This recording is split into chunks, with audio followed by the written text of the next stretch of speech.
So how long does it typically take a man to notice a woman's breasts? The answer is a bra-busting 0.2 seconds.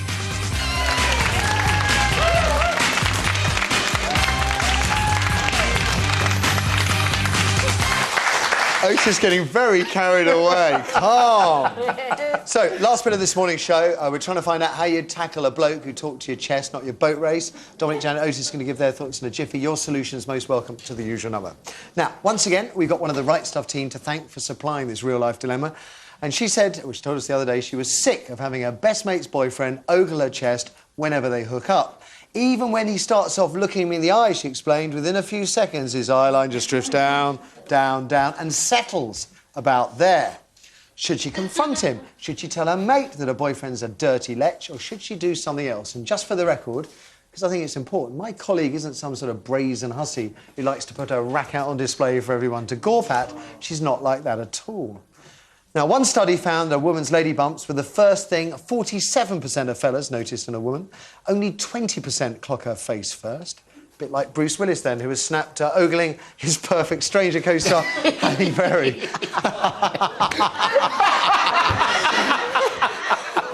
Go on, Bruce! Otis! Now, stealing a glance and staring are two different things, aren't they, Janet? Yeah, of course they are, yeah. So what would you do if someone constantly stared? I think humour is the best way to deflect this, particularly as her friend's involved. I think it would be stupid to make a big issue of it. That's what I said. Because, you know, even as an old-school feminist, which I proudly am, there is no doubt that we look at each other all the time. Yes, we indeed. look at each other in all sorts of different ways. From staring. It is, and also if you feel that the conversation that you're offering isn't interesting enough to sustain and that he's looking at that instead, then obviously his problem, not yours. You know, you shouldn't have to change the subject. But I think humour, you know, just get down, I'm up here, you know, and make it a sort of jokey thing that as though it's the first time it's ever happened. Otis, all you're interested in is the record and whether you've beaten it at 0.2 seconds. I agree. There is definitely a difference between staring and lingering. I think most of us look at boobs. I'm not even a boobs man. I like a nice, shapely bottom. I'm not even a boobs... Can I ask you a serious question? Yeah. I made the point that my colleague isn't... She keeps... Well, she covers up. Yes. What if they're totally out on display? Someone's making a real effort to draw attention to them. Does that change the rules that you are allowed to stare? You're allowed to notice them, at least. But when you're talking to someone, even a woman with them out on display will still probably want engaging conversation. And if you are just talking to, you know, her mates, then... These mates.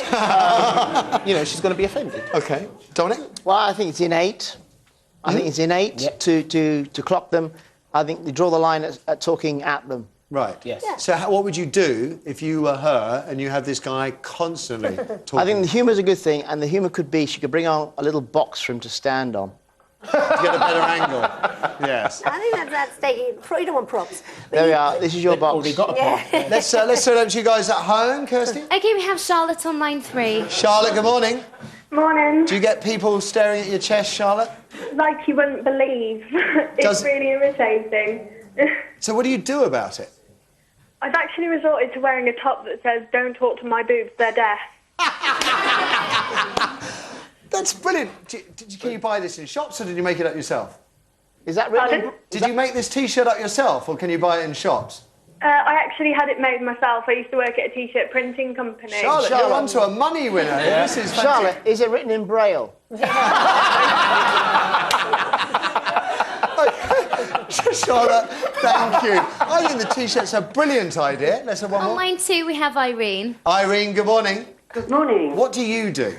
Well, in 1950s, I worked in the city in London as a receptionist, and we had one very important client that used to come in and constantly speak to my boobs. So I got so fed up with this that one day when he came in, I bent down and spoke to his bits. oh, my God. We'll stop just there.